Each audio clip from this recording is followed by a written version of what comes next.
Gracias, Jota. Pasaron cosas, como quien diría, ¿no? Qué bárbaro, escuchame una cosa. Bueno, a todos ustedes, invitarlos a quedarse con nosotros, a acompañarnos en esta hora y media de noticias que tenemos aquí en la segunda edición de TV Prensa para compartir con todos ustedes. ¿Comenzamos? Dale, vamos. Con los títulos más importantes del día.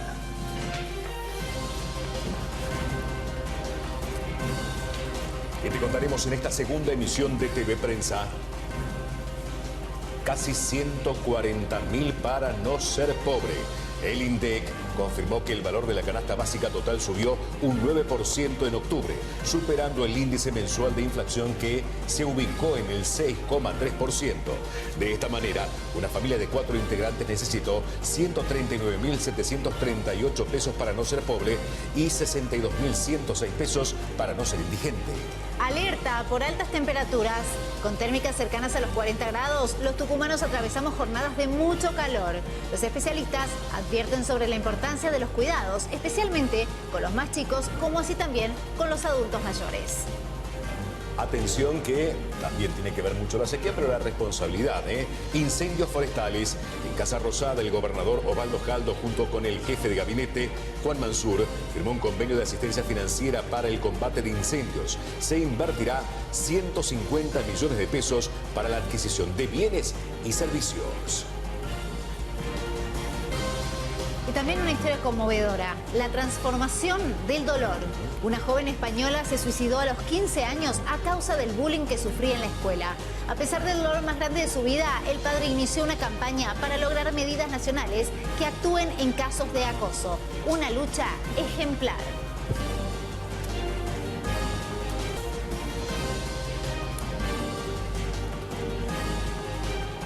Muy bien, arrancamos esta segunda edición de TV Prensa con información que adelantábamos en los principales títulos de la jornada. Se conoció el valor de la canasta básica, 140.000 pesos para no ser pobre, Guido. ¿Qué pasa con todo esto en la República Argentina? Te contamos también porque han dado a conocer cuánto necesitas para no ser indigente en el país y tiene que ver con los datos que se dieron a conocer hace días atrás y que te lo contábamos en esta segunda emisión de TV Prensa. El INDEC informó este jueves que el valor de la canasta básica total subió un 9% en octubre, superando el índice mensual de inflación que subió, o se ubicó mejor dicho, en el 6,3%. Ante esto, una familia de 4 integrantes necesitó 139.738 pesos para no ser pobre y 62.106 para no ser indigente. Bueno, a tener en cuenta también este dato, ¿no? Cabe recordar que la canasta básica total no incluye el costo de vida de una vivienda. Los datos en Tucumán, según dio a conocer la Dirección de Estadísticas de la provincia, un adulto requirió en octubre un ingreso mayor de 18.266 pesos para no ser considerado indigente, mientras que necesitó 38.907 pesos para no caer en situación de pobreza. Muy bien, a continuación vamos a conocer una historia realmente conmovedora, una historia que causó realmente mucha conmoción a nivel mundial, podríamos decir, y cómo ha sido la transformación del dolor por parte de este papá, un hombre español. Él se llama José Manuel López, es el papá de Kira López, una joven de tan solo 15 años que se suicidó a causa del bullying. Teniendo en cuenta todo esto, la noticia llega también para estos lados del mundo, para la República Argentina, para Tucumán, y vernos también cómo esto puede estar ayudándonos a tomar conciencia y actuar rápido en situaciones que por allí no estamos visibilizando. Exactamente, es por eso que vamos a tomar contacto con José Manuel. José Manuel, muy buenas noches, ¿cómo estás? Guido y Mariana te saludan. Hola, ¿qué tal? Buenas noches, gracias por darme voz. Por favor, al contrario, para nosotros es un gusto tenerte. Muchísimas gracias a vos por querer compartir con nosotros esta historia tan dura que te ha tocado vivir a vos y a toda tu familia. Contanos un poco, pongamos a la gente en situación para que sepan de qué se trata, qué pasó con Kira. Bueno, mi vida ha cambiado mucho, ¿no? Mi hija se suicidó una mañana cuando iba para el colegio, a las 8:04, cuando salió a la escuela, pues ese día decidió que no seguía. Ya sabíamos que sufría acoso escolar y ya lo habíamos denunciado en varias ocasiones. Lo que nunca podías imaginar es que primero que el colegio pudiese tratar mal hasta ese nivel y que tu hija llegase a poder quitarse la vida. Eso era algo impensable, ¿no? De sorpresa. José, cuando pasó todo esto y comenzaste a averiguar un poco más en la institución escolar, ¿pudiste charlar con ellos? ¿Habían visto algún signo de alerta o no se habían dado cuenta nada? Sí, Kira, además de acoso escolar, sufrió un par de veces maltrato por parte de docentes. Entonces, una vez un profesor se ellas solas y bueno, por un castigo, por haber hablado por teléfono en clase, que le habían hecho otras, pero bueno, le había tocado a ella el castigo, ¿vale? Pero es que el código interno de la escuela está prohibido. El profesor se encierra a solas con alumnas de 15 años. Allí faltaba la tutora, que no estaba. Y mi hija volvió a casa diciendo que no se merecía vivir. Wow. Tenía un ataque de ansiedad. Luego, cuando ella ya estaba muerta, las amigas nos contaron que allí había tenido otro. Y además, con 4 y 5 años, también tuvo maltrato de una docente que denunciamos por escrito al colegio. Claro, a mí me preguntan, ¿no tuviste señales? No, señales no. Si es que mi hija me lo contaba, además. Es que lo denuncié, pero creo que quede muy claro una cosa. Cuando te está ocurriendo todo eso y lo estás viviendo en aquellas fechas, que no tienes la información que tienes ahora, te quedas descolocado, ¿no? Sí. Claro. Uno espera que el colegio trate bien a su hijo. No te esperas que tú dejes allá a tu hija y empiece a tener una serie de problemas que cuando estaba contigo en casa no tenías. Eso no te lo esperas. Seguro. Es el lugar más seguro después de la casa, supuestamente, ¿no? El colegio, el lugar donde uno manda a sus hijos con total tranquilidad. ¿Y cómo actuaste luego, José Manuel? Digo, ¿te dirigiste al colegio? ¿Cómo está la situación ahora? ¿Hay una investigación por lo que ocurrió con Kira? ¿Quiénes respondieron a eso? El colegio dice que nunca ha habido bullying. Pues veis, a los 9 días de morir mi hija recibió el correo del colegio de mi hija, estando muerta, un correo que ponía muérete, muere. Wow. Y sabemos que vino del colegio ese email porque pusimos una denuncia y averiguaron la IP.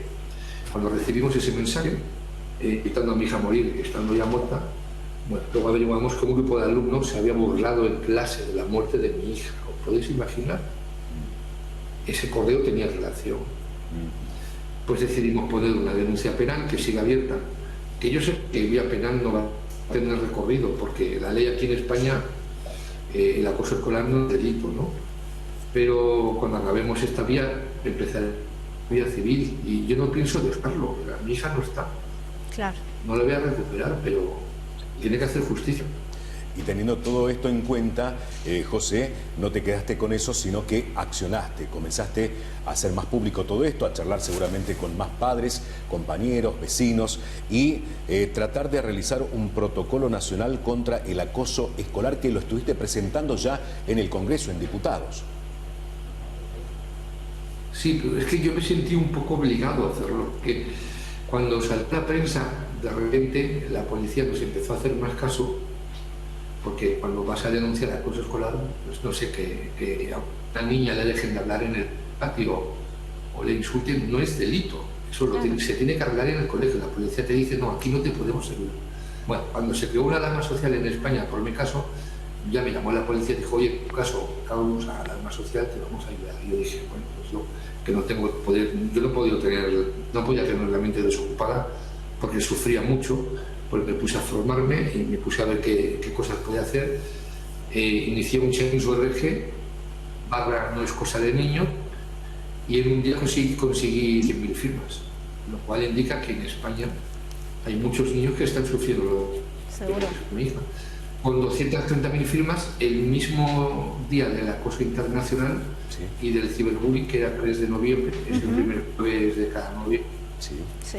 Mi mujer y yo fuimos a Madrid a presentarlas y conseguimos que nos recibiese la ministra de la Alegría y el secretario de Educación. Hombre, yo creo que los que legislan es importante que escuchen a los supervivientes, ¿no? Totalmente. Estás hablando... Porque... Es muy fuerte lo que acabas de decir. Acabas de decir la palabra supervivientes, ¿no? Estás hablando de gente que sobrevive a uno de los peores momentos de su vida, a momentos en los que quizás no encuentra una salida, como probablemente le haya pasado a Kira. Me imagino que a raíz de tu trabajo, a raíz de todas estas investigaciones, de esta formación que has ido realizando, has tenido contacto con mucha gente, José. ¿Qué mensajes te han transmitido? ¿Qué experiencias estás recogiendo, ¿no?, a raíz de todo esto? Bueno, incluso yo busqué, por ejemplo, a José Luis Soto, que le pasó algo parecido a mí, porque yo me preguntaba cómo se puede vivir así, ¿no? Era mi única hija, era mi vida. Kira era mi vida, yo eduqué a una buena persona. Era muy buena chica, nunca hice un mal gesto a nadie y encontré a otros papás como yo, ¿no? Bueno, se puede vivir, pero esto no es vivir, esto es supervivencia, porque la felicidad no depende de cómo le van a uno las cosas, ni de qué consigue uno, sino si tus hijos son felices. Si tú tienes a tu hijo o a tu hija muerta como la tuve yo en mis manos, que le intenté hacer la recuperación y todo, yo garantizo que cambias, te conviertes en otra persona, ¿no? José, yo te he escuchado en algunas entrevistas que brindabas a algunos medios y dijiste cada minuto sin tomar medidas es un niño que puede estar en peligro, y esto lo hacemos propio también en nuestra sociedad. Digo, qué importante tener las medidas inmediatas, que se pueda actuar desde la institución, desde el Estado, desde la familia, tener esas señales y tener también un lugar donde puedan ser contenidos. Pero hoy los centros escolares no son lugares seguros. Es que no lo son. Es que además los colegios son juez y parte, deciden si aplican protocolo, ¿no? Imaginaos, ¿no?, que para protocolo aquí en España el niño tiene que haber sido vejado o golpeado por lo menos 2 veces. ¿Pero por qué? ¿Qué no se hace desde el primer momento? O, por ejemplo, cuando cambias a tu hijo de colegio, la autoridad no te permite que el cambio conste que es acoso escolar. Hombre, entonces las estadísticas con las que estamos trabajando son falsas, ¿no? Claro. El tema es grave porque cada semana, cada día más o menos, se va sucediendo uno aquí en mi país. Yo en Sudamérica he cansado de leer suicidios, ¿no? Es una zona muy grande de habla hispana y se suicida mucho, chicos. Tenéis el mismo problema que nosotros. Seguro. Vamos más o menos iguales. Yo por eso pido una ley, como se ha hecho en Francia, en mi país vecino, que el acoso escolar sea considerado, y en casos extremos, muerte, haya consecuencias penales. Yo creo que la vida de un niño, si hay maestros o padres que han mirado, ¿no?, merecen que tengan consecuencias penales. Yo pienso así. Muy bien. José, realmente muchísimas gracias por tu testimonio.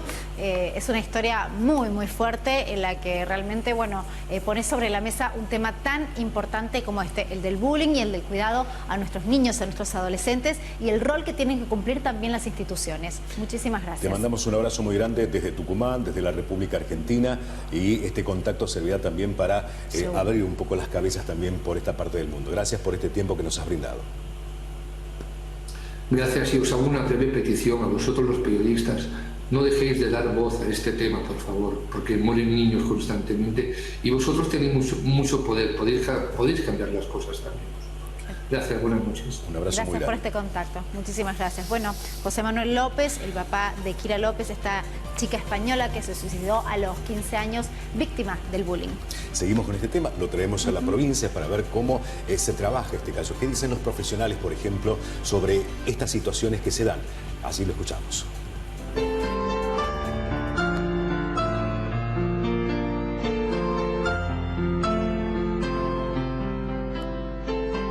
Si bien la institución educativa tiene un rol muy importante, son varios los actores que tienen que intervenir para prevenir esto, ¿no? Estamos hablando de un caso en el que su consecuencia fue el suicidio, ¿no? Entonces estamos hablando de un tiempo determinado en el que esta víctima sufrió y que nadie ha podido alertarse, ¿no?, de estos signos o de estas alarmas de lo que esa persona estaba viviendo. Entonces, estos actores implicados son, por supuesto, la familia, que es quien ve estos cambios en esta persona que está sufriendo bullying. También la institución educativa, ¿no?, un docente que está viéndolos todos los días, sabe cómo es su grupo clase, o debe saberlo, ¿no? Es la primera lectura que un docente tiene que tener en la institución. ¿Cómo es mi grupo clase?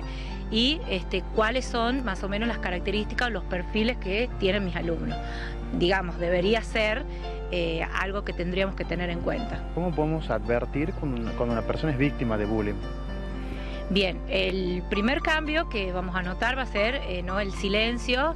Puede presentarse también como irritabilidad o enojo en la familia, que es el lugar seguro que tienen, pero en general hay un retraimiento, o sea, tienen pocos amigos o casi no tienen amigos, son tímidos, ¿no? Y generalmente no denuncian por miedo, ¿no? Entonces pueden también haber una pérdida de sueño, de apetito, o sea, derivar en ansiedad, derivar en depresión. Digamos, los cambios son muy notorios cuando la víctima está sufriendo bullying. Y en ese caso, ¿cómo se debe actuar? Para prevenir el bullying, por un lado, pero también para subsanar el daño.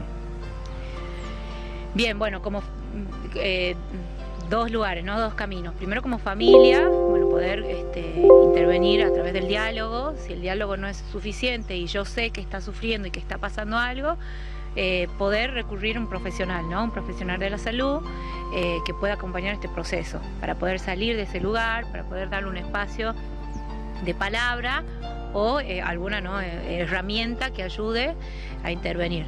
Y como institución educativa, lo principal es introducir y comenzar a trabajar la alfabetización emocional entre todos los grupos, ¿no? Porque es un espacio que no se brinda, no hay lugar para tutorías, no hay lugar para hablar ¿no? de lo que uno piensa, de lo que uno siente, y creo que hoy, ¿no? como está la situación, ¿no? tan desbordante en cuanto a violencia, son espacios que hay que crear con los alumnos.